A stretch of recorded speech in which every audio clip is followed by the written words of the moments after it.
नमस्कार, आप देख रहे हैं जनता टीवी और मैं हूं आपके साथ प्रद्युम्न शर्मा। शुरुआत करेंगे बुलेटिन की इस वक्त की बड़ी खबर के साथ। तो आपको बता दें, एक बड़ी जानकारी सामने आ रही है। बड़ी खबर से आपको अपडेट करा देते हैं। कुल्लू से बड़ी खबर, पर्यटन कारोबार को मिलेगा बढ़ावा।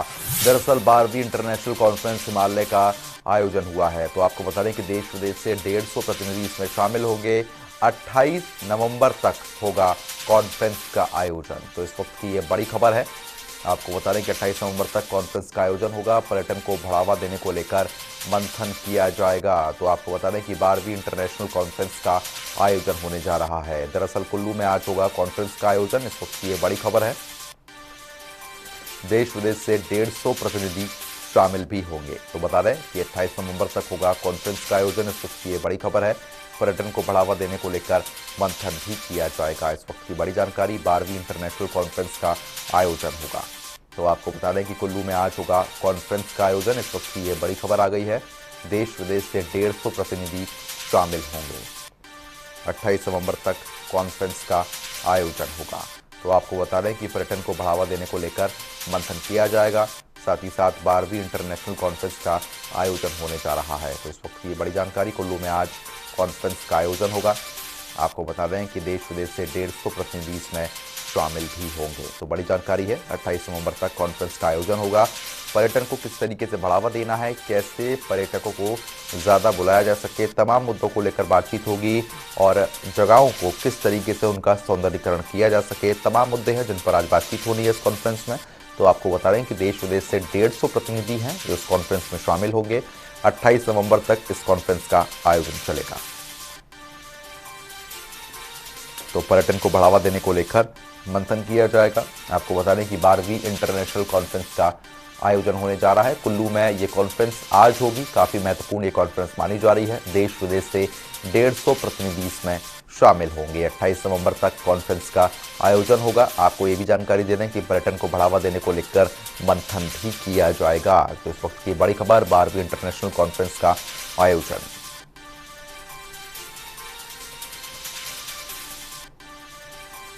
देश विदेश से 150 प्रतिनिधि शामिल होंगे। बता दें कि 28 नवंबर तक इस कॉन्फ्रेंस का आयोजन किया जाएगा। तो इस वक्त की ये बड़ी खबर है। पर्यटन को बढ़ावा देने को लेकर मंथन किया जाएगा। तो आगे बढ़ेंगे। इसी बीच एक और बड़ी खबर आ गई, आपको बता देते हैं। बड़ी जानकारी आ रही है इस वक्त की।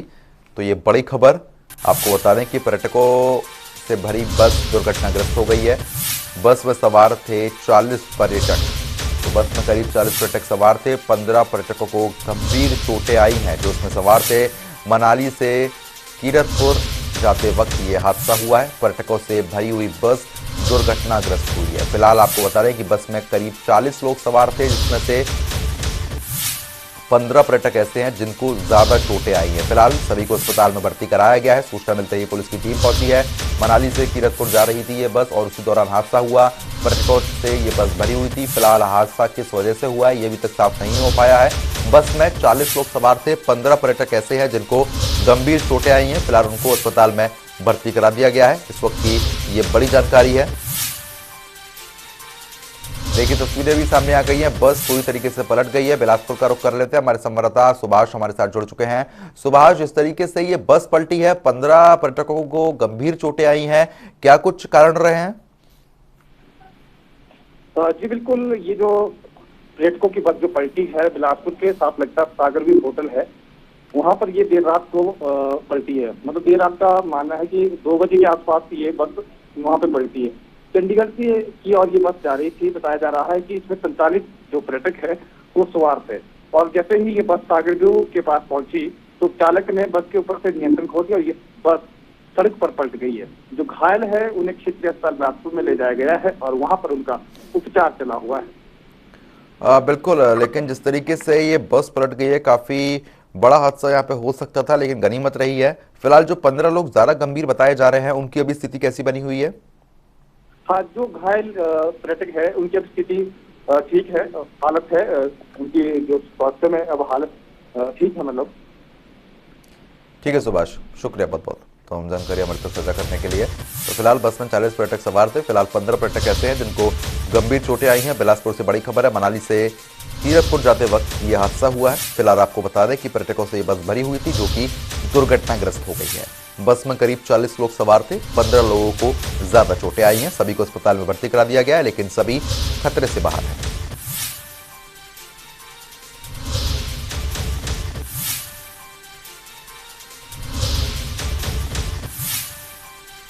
तो फिलहाल जिस तरीके से आप तस्वीरें देख पा रहे हैं, जहां पर गनीमत रही कि बस खाई में नहीं गिरी है। फिलहाल सड़क पर पलट कर ही रह गई है। आपको बता दें कि इस बस में 40 लोग सवार थे, जिसमें से 15 लोगों को ज्यादा चोटें आई हैं। तो पर्यटकों से भरी हुई बस ये पलटी है। बस में करीब 40 लोग सवार थे, 15 लोग गंभीर रूप से घायल हुए हैं। बिलासपुर के साथ लगते सागरवी होटल के पास पर्यटकों से भरी एक बस सड़क के बीचों बीच जा पलटी। बताया जा रहा है घायलों को क्षेत्रीय अस्पताल बिलासपुर ले जाया गया है। यह हादसा आज सुबह ही पेश आया है। बताया जा रहा है कि इस बस में 45 से 46 पर्यटक मौजूद थे, जिनमें से 15 लोग घायल हुए हैं। सभी घायलों को क्षेत्रीय अस्पताल बिलासपुर ले जाया गया है, जहां पर इलाज चला हुआ है। यह बस मनाली से चंडीगढ़ की ओर जा रही थी। जैसे ही बिलासपुर के सागरवी होटल के पास उतराई में यह बस पहुंची, तो चालक ने बस के ऊपर से नियंत्रण खो लिया और बस सड़क के बीचों बीच में जा पलटी। गनीमत यह रही कि यह बस खाई की ओर नहीं गई, नहीं तो सुबह के समय कोई बड़ा हादसा बिलासपुर में पेश आ सकता था। जनता टीवी के लिए अपने सहयोगी के साथ बिलासपुर से सुभाष ठाकुर की रिपोर्ट। तो वहीं हिमाचल में मतगणना से पहले सियासी दल अपनी अपनी सरकार बनाने का दावा कर रहे हैं। इसके साथ ही प्रदेश में आरोप प्रत्यारोप का दौर भी काफी तेज हो गया है। इसी कड़ी में कांग्रेस के राष्ट्रीय प्रवक्ता कुलदीप सिंह राठौर ने बीजेपी पर जमकर हमला बोला। कुलदीप राठौर ने कहा कि कांग्रेस की भारत जोड़ो यात्रा से बीजेपी घबरा गई है। हर वर्ग इस यात्रा से जुड़ गया है। राहुल गांधी इसके बाद नए रूप में सामने आएंगे। कुलदीप राठौर ने बताया कि कन्याकुमारी से शुरू हुई भारत जोड़ो यात्रा आज मध्य प्रदेश पहुंच गई है। भारत जोड़ो यात्रा को लोगों का भारी समर्थन मिल रहा है, जिसको देखकर केंद्र की बीजेपी सरकार काफी परेशान हो गई है।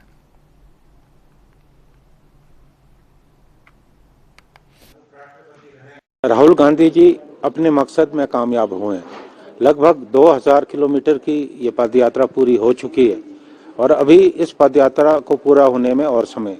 जिस ढंग से देश में एक सांप्रदायिक ध्रुवीकरण करने का प्रयास हो रहा था, भाई को भाई से लड़ाने का प्रयास हो रहा था, इस भारत जोड़ो यात्रा ने बहुत कुछ बदल दिया। और आपने देखा होगा कि जो जन समर्थन श्री राहुल गांधी जी को मिल रहा है, आप देखेंगे कि इस पदयात्रा खत्म होने के बाद राहुल गांधी जी एक नए रूप में आपको जो है नजर आएंगे।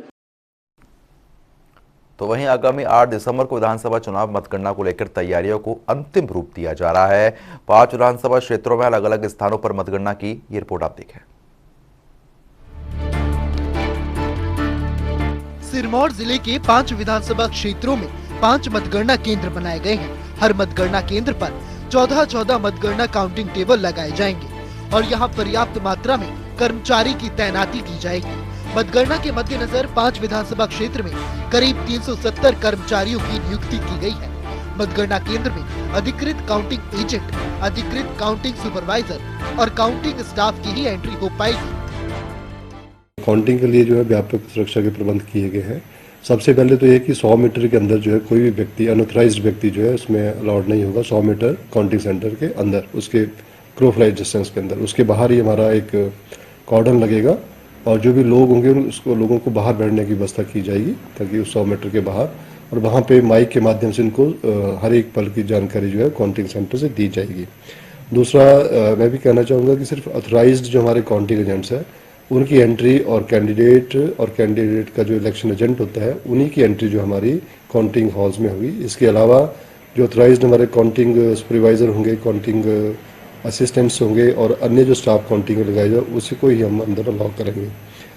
इसमें भी कहना चाहूँगा कि जैसे एक बार काउंटिंग एजेंट्स अंदर चले जाएंगे तो उनकी एंट्री जो है फिर बाद, उनके जो एग्जिट है केवल मात्र जो है वो काउंटिंग के बाद ही उनको अंदर से बाहर आने दिया जाएगा। मतगणना को लेकर सुरक्षा व्यवस्था के पुख्ता इंतजाम किए गए हैं ताकि किसी भी प्रकार की अप्रिय घटना से निपटा जा सके। निर्वाचन आयोग के मुताबिक आम लोगों को 100 मीटर के दायरे से बाहर रहना होगा। सिर्फ अधिकृत लोगों को ही इस दायरे में आने की इजाजत होगी। लाउड स्पीकर के जरिए मतगणना केंद्र से मतगणना से जुड़ी हर सूचना उन तक पहुंचाई जाएगी। जो भी कैंडिडेट जीतेगा उसका जो विजय जुलूस निकलेगा उसका खर्चा भी जो इलेक्शन जो हमारा काउंटिंग जो हमारा कैंडिडेट का इलेक्शन एक्सपेंडिचर उसमें काउंट किया जाएगा।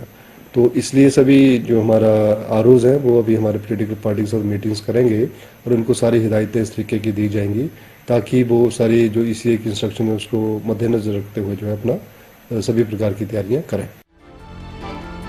सिरमौर जिले में 5 विधानसभा क्षेत्रों से चुनावी मैदान में उतरे 29 उम्मीदवारों के भाग्य का फैसला EVM में कैद है। ये 8 दिसंबर का दिन ही तय करेगा कि जनता किन किन उम्मीदवारों पर मोहर लगाती है। नाहन से जनता टीवी के लिए देवेंद्र वर्मा की रिपोर्ट। तो वहीं राजधानी शिमला में तेंदुए का खौफ लगातार बढ़ता जा रहा है, जिसके चलते लोग परेशान हैं। आए दिन शहरों के अलग अलग क्षेत्रों में तेंदुए दिखाई देते हैं। कभी कभी तो तेंदुए राह चलते लोगों पर हमला कर देते हैं।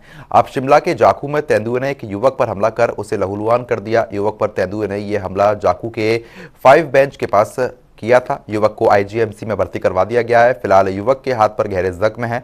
फिलहाल उसकी स्थिति स्थिर बनी हुई है। काम से घर वापस आ रहा था तो तकरीबन 11:15 बजे का टाइम था, जो कि अचानक ही तेंदुए ने मेरे ऊपर हमला कर दिया और अपने को बचाने के लिए मैं उससे काफ़ी समय तक लड़ता रहा और लास्ट में जाके मैं अपने को बचाने में सक्षम रहा। सर तेंदुए से मैं कम यही 4-5 मिनट तक लड़ा होगा और उस टाइम वहाँ पे कोई भी नहीं था, मैं अकेले था। फिर बाद में मुझे ज़्यादा डर लग गया। फिर मैं वापस जिस तरह काम से आया था उसी तरह वापस दौड़ गया। फिर बाद में घर वालों को फ़ोन किया, तब घर वाले आए, तब मुझे गाड़ी के द्वारा हॉस्पिटल ले जाया गया। काम से आ रहा था रात को 11:15 बजे करीब। तो यहाँ पे तेंदुए का दहशत तो काफ़ी टाइम से चली आ रही है। यहाँ पे हमारे पड़ोस में साथ में बुजुर्ग रहते हैं, उन्हें 5:45 बजे सुबह तेंदुआ मिल गया। यहाँ पे सबसे बड़ी प्रॉब्लम है लाइट की। यहाँ लाइटें वगैरह स्ट्रीट लाइट वगैरह कोई नहीं है। इसके लिए हमने अपने इमरान जो JE है यहाँ के चाली विला के, उनको अवगत कराया 20-25 दिन पहले कि यहाँ पे लाइटें वगैरह नहीं है। तो उन्होंने कह दिया कि यहाँ लाइटें लग जाएगी। फिर हफ्ते बाद फिर फ़ोन किया तो बोलते हैं कि मैं घर चला गया हूँ छुट्टी पे। सबसे बड़ी लापरवाही तो इन JEO की है कि जो अपना प्रॉपर काम नहीं करते हैं, और सरकार की है कि जो इतनी इनको तनख्वाहें दे रहे हैं, लाख रुपए तनख्वाहें हैं इनकी JEO की, लेकिन नहीं, ये बिल्कुल ही निकम्मे हैं, जिसको कहते हैं भ्रष्ट हो चुके हुए। और आज तक वो 25 दिन हो गए, लाइट अभी तक दुरुस्त नहीं हुई है। और यहाँ पे स्ट्रीट लाइटों की भी प्रॉब्लम है, जगह जगह पे बंद पड़ी हुई है। यहाँ पे एक तो सबसे स्ट्रीट लाइट की सबसे मेन प्रॉब्लम है। 1 महीने से हमने जय साहब को अवगत करवाया हुआ, अभी तक ये लाइटें तो यहाँ पे ठीक हुई नहीं है। और जो रात की जो घटना हुई है, इससे लोग जो यहाँ के आसपास पड़ोस के लोग हैं पूरी दहशत में आ गए हुए हैं। सर यहाँ पे महीना पहले भी किसी ने चीता देखा हुआ है यहाँ पे, तो 3-4 बार ही देखा हुआ है। आपको तो यही अपील है सर कि इलेक्ट्रिसिटी विभाग से हमारी ये अपील है कि जो भी जितनी भी लाइटें हैं यहाँ पे स्ट्रीट लाइट लगी है, इनको दुरुस्त किया जाए। और ये जो रात की घटना हुई है, इसके जल्दी से यहाँ पे पिंजरा लगाया जाए। तो वहीं पावटा साहिब में 10 और 20 रुपए स्टाम्प पेपर ना मिलने पर लोगों को मुश्किलों का सामना करना पड़ रहा है। स्टाम्प पेपर की कमी पर हमारी टीम ने जब स्टाम्प पेपर विक्रेताओं से बात की तो उन्होंने बताया कि 10 और 20 रुपए के स्टाम्प पेपर काफ़ी लंबे समय से नहीं आ रहे हैं। ये स्टाम्प पेपर की कमी के चलते लोगों को 50 रुपए वाला स्टाम्प पेपर खरीदना पड़ता है। वहीं स्थानीय लोगों ने मामले पर उच्च अधिकारियों से गुहार लगाई। स्टाम्प पेपर बड़े हैं लेकिन छोटे नहीं है। मैंने उनको कहा कि हमारे पास जो आए थे वो हमने वेंडर्स को दे दिए हैं, अभी हमारे पास छोटे कागज़ नहीं है। स्टाम्प पेपर आते रहते हैं बीच में थोड़े थोड़े करके, पूरा स्टॉक उपलब्ध नहीं हो रहा है। स्टैम्प पेपर जो 10 रुपीज़ वाले हैं उसको तो 1 साल ही हो गया कि हमें अवेलेबल ही नहीं है। अब 20 रुपीज़ वाले भी हमें थोड़े थोड़े करके देते हैं और हम 10 टाइम वेंडर्स हैं और 1000 आते हैं, उसमें से 200 या ऐसे दे देते हैं। उसमें हमारा क्या बनेगा? और एक दिन में कम से कम 1000 कागज़ लगता था 20 रुपये वाला। बिल्कुल झूठ है, कागज़ है ही नहीं किसी के पास भी। बल्कि हमें भी 24 तारीख को दीपावली थी, उससे पहले हमको दिए गए 20 रुपीज़ के कागज़, उसके बाद नहीं दिए गए। और 50 रुपीज़ के कागज़ भी 1 वीक हो गया, उसके बाद खत्म हो चुके हैं। और कल चलान भरा था, उसमें हमें 100 रुपीज़ के कागज़ दिए गए, उससे कम के कागज़ है ही नहीं। सिरमौर जिले के गिरीपार इलाके में बड़ी दिवाली धूमधाम से मनाई जा रही है। बीती रात इलाके में बूढ़ी दीपावली का शुभारंभ हुआ है।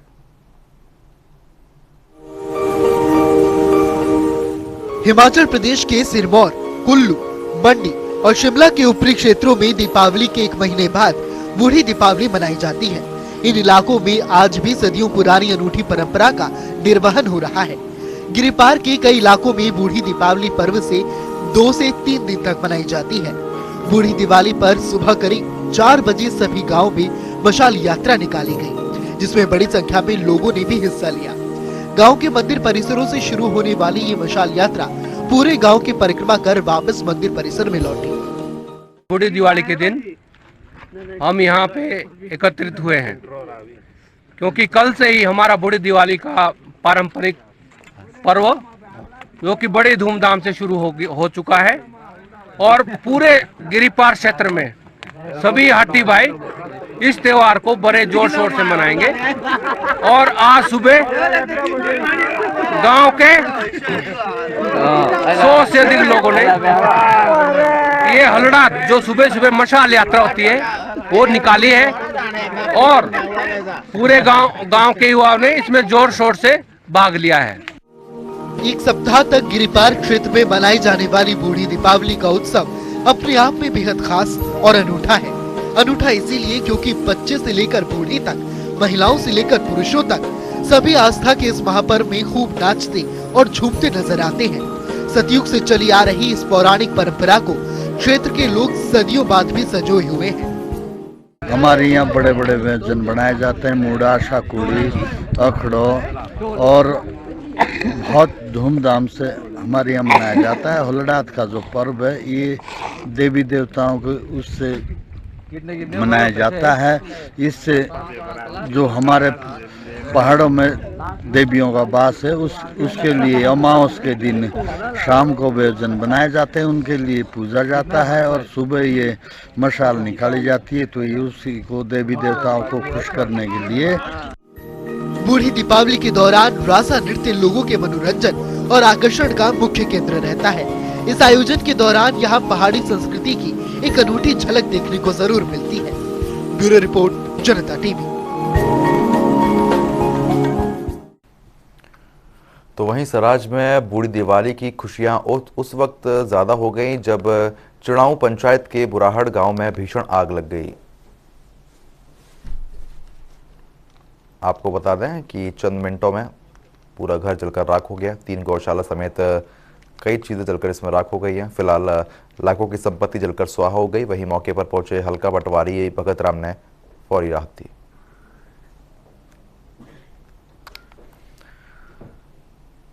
बद्दी में ड्रग विभाग ने नकली दवाइयां बनाने वाले प्लांट का भंडाफोड़ किया है। प्लांट में कई नामी कंपनियों की नकली दवाइयों का निर्माण होता था।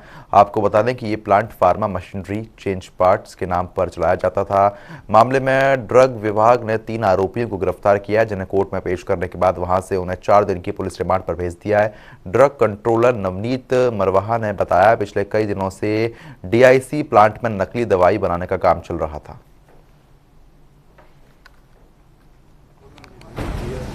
सबसे पहले हमने एक कार को इंटरसेप्ट किया था और कार में से भी काफ़ी ज़्यादा हमें मटेरियल मिला है और उसके बाद गोडाउन एक वेयर हाउस था, वहाँ रेड की थी। तो कॉस्टिंग वाइज तो कोई अभी ऐसी कैलकुलेशन की नहीं है, बट काफ़ी है, it is more than 1 crore. ये जो मोहित बंसल है ये दवाइयों की पैकिंग वगैरह भी करता था। तो सारी मशीनें जो हैं ये हमने देख ली हैं सारी की सारी, और इसकी सीलिंग प्रोसेस चल रही है।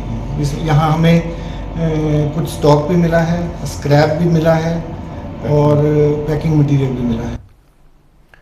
सिरमौर जिले में बुलेट के साइलेंसर से पटाखे जैसी आवाज निकालने वाले युवकों के खिलाफ पुलिस लगातार कार्रवाई कर रही है।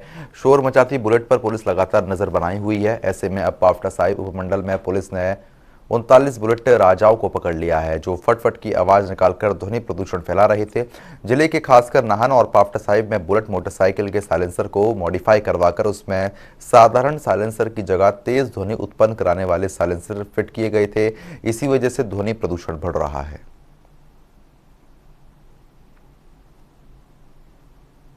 पावटा में ट्रैफिक का थोड़ा हमारा जो सिस्टम है, वहाँ हमने ये देखा है कि जो लोग मॉडिफाइड साइलेंसर्स हैं वो काफ़ी यूज़ कर रहे थे। तो उसके चलते जो हमारा ट्रैफिक विंग था उनको ये निर्देश दिए गए कि इन मॉडिफाइड साइलेंसर्स को हटाया जाए वहाँ से, और उनके ऊपर कार्रवाई की जाए। मॉडिफाइड साइलेंसर जो ये अपनी गाड़ियों में यूज़ करते हैं, काफ़ी साउंड पोल्यूशन करते हैं, साथ साथ में ये एयर पोल्यूशन भी करते हैं, क्योंकि इसमें जो ड्राइवर रहता है वो कंपनी फिटेड साइलेंसर को हटा के कंपनी फिटेड फिल्टर्स होते हैं उनको उठा के नॉर्मल फिल्टर्स लगाते हैं, जिससे वो पटाखा साउंड आती है। तो इसके लिए हमने ये मुहिम स्टार्ट की थी और अब तक हमने 39 जो मॉडिफाइड साइलेंसर है वो हमने रिमूव किए हैं। और आगे जो लोग ऐसे मॉडिफाइड साइलेंसर लेके ड्राइव करेंगे अपनी बाइक्स को, उनके भी हम साइलेंसर रिमूव। तो अब रुख करेंगे 12 जिले 12 खबरें।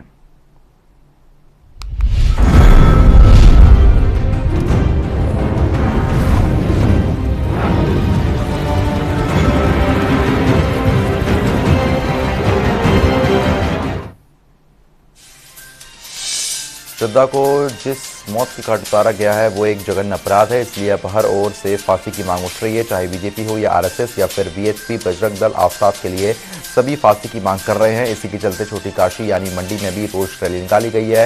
इस दौरान उपायुक्त मंडी के माध्यम से देश के महामहिम राष्ट्रपति को ज्ञापन भेजा गया है।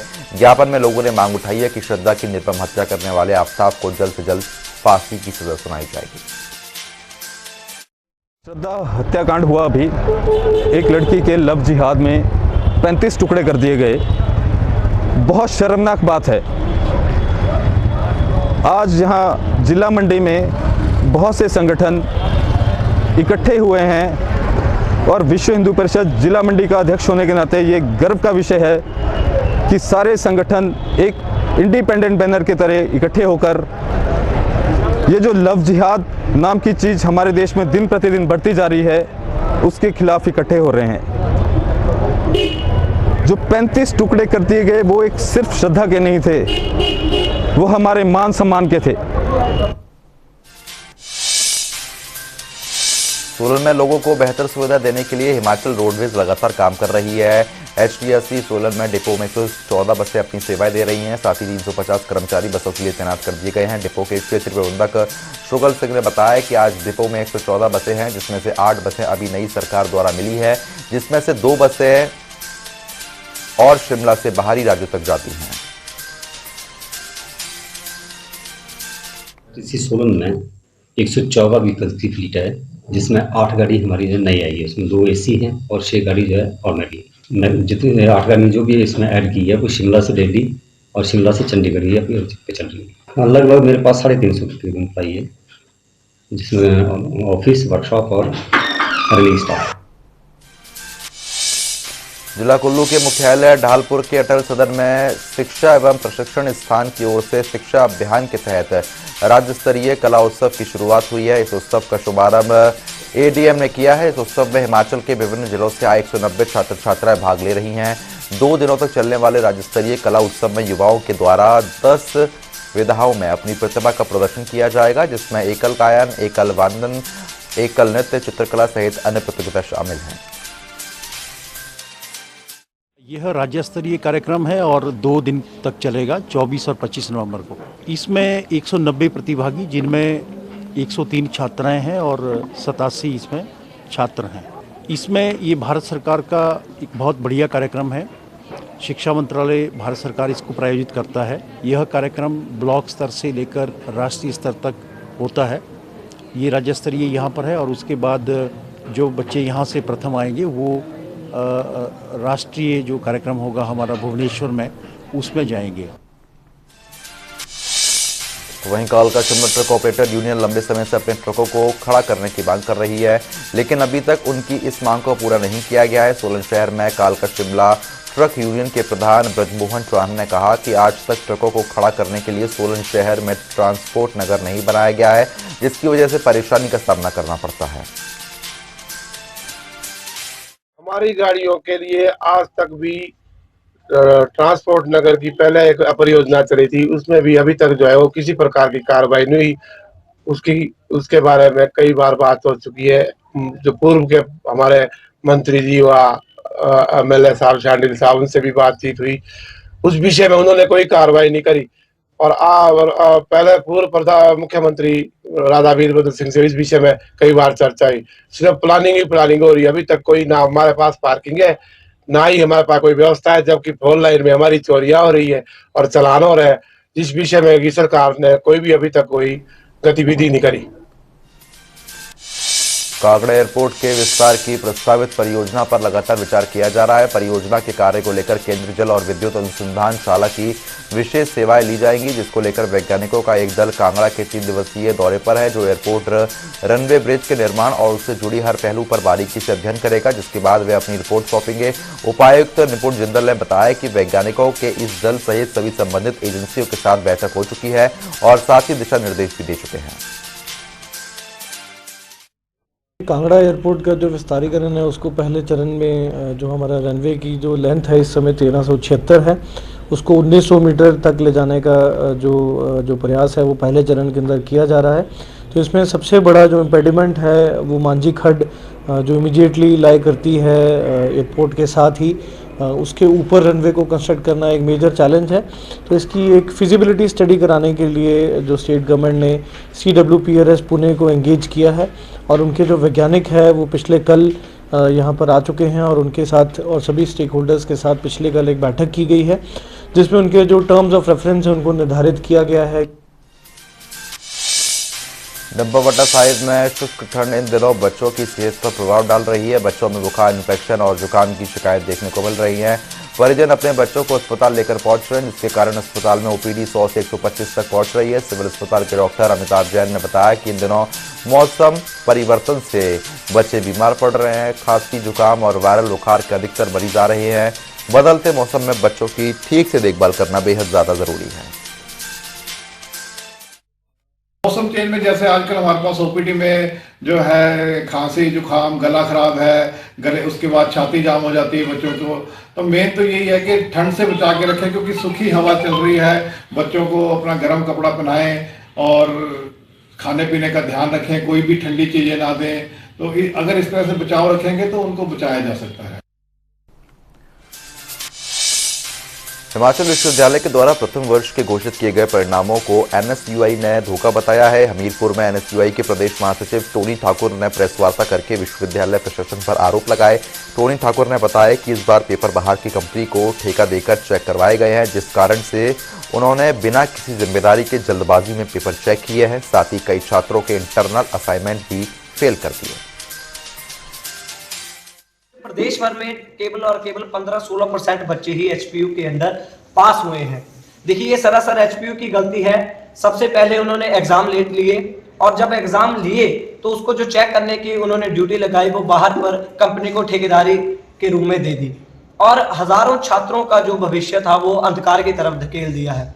अब नवंबर के महीने में वो रिजल्ट निकाल रहे हैं और उस रिजल्ट में इतने बच्चे फेल कर रहे हैं कि अब उनका भविष्य जो है वो अंधकार की तरफ बढ़ रहा है। ना वो आगे की तरफ है ना पीछे की तरफ है। 2 साल बर्बाद हो रहे हैं। तो वहीं धर्मशाला के सबसे पुराने डिग्री कॉलेज में प्रथम वर्ष के परिणामों को लेकर छात्रों ने NSUI के बैनर तले प्रशासन के खिलाफ प्रदर्शन किया है। वहीं ABVP छात्र संघ के अध्यक्ष टहाल चंद ने बताया कि प्रदेश के छात्रों के भविष्य के साथ खिलवाड़ होता दिख रहा है। यूनिवर्सिटी प्रशासन प्राइवेट ठेका देकर पेपर चेक करवाता है। हमारे प्रदेश पर थोपा गया। 2017 में छात्र आक्रोश रैली हुई, हमारे स्टेट को दूसरी यूनिवर्सिटी मिली, सरदार पटेल मंडी यूनिवर्सिटी। उसके लिए भी विद्यार्थी परिषद ने 8 दिसंबर 2021 को छात्र हुंकार रैली मंडी में की। तो हम चेतावनी देना चाहते हैं एक बार फिर से इस विश्वविद्यालय को, अगर जल्द से जल्द इस पर कोई भी संज्ञान नहीं होता है तो ऐसा ही एक प्रदेश स्तरीय आंदोलन देखने को मिलेगा, जो इस विश्वविद्यालय की नाकामियों का नतीजा है। और इसके लिए पूरा प्रशासन जिम्मेवार है कि उन्होंने जो चेकिंग जो प्रणाली है उसमें लापरवाही बरती है और जो छात्रों के भविष्य के साथ जो है वो खिलवाड़ किया है। तो वहीं मंडी के महाराजा लक्ष्मण सेन मेमोरियल कॉलेज में नॉर्थ जोन इंटर यूनिवर्सिटी प्रतियोगिता क्रिकेट चैंपियनशिप का आगाज हुआ है, जिसमें 35 टीमों के 450 से अधिक महिला क्रिकेटर खिलाड़ी भाग ले रही हैं। ADC जितिन लाल ने मुख्य अतिथि के रूप में चैंपियनशिप की शुरुआत की। ये प्रतियोगिता 2 दिसंबर तक चलेगी। ADC जितिन लाल ने बताया कि प्रदेश में नॉर्थ जोन इंटर यूनिवर्सिटी महिला क्रिकेट चैंपियनशिप का आगाज पहली बार हो रहा है। ऐसी प्रतियोगिता से महिलाओं को अपने प्रतिभा का प्रदर्शन करने का मौका मिलता है। यूनिवर्सिटी इंटरवर्सिटी क्रिकेट जो चैम्पियनशिप वुमेन का जो आज आगाज़ हुआ, उसके लिए सभी जो टीम्स हैं उन सबको मैं अपनी तरफ से बेस्ट विशेस देना चाहूँगा और आई विश की जो बेस्ट टीम हो वो विजयी रहे। हमारे जो प्रदेश में ऐसे जो टूर्नामेंट्स हैं उनका एक बहुत ही महत्वपूर्ण योगदान रहता है हमारे बच्चों में, स्पेशली जो हमारे विमेन हैं उनको encourage करने में, ताकि वो एकेडमिक्स के अलावा एक्स्ट्रा करिकुलर स्पोर्ट्स में, आर्ट्स में वो आगे आएँ और अपने जो उनका टैलेंट है उसको एक पहचान मिले। तो फिलहाल अभी के लिए सिर्फ इतना ही, लेकिन खबरों का सिलसिला लगातार जारी है। बने रहिए हमारे साथ। नमस्कार।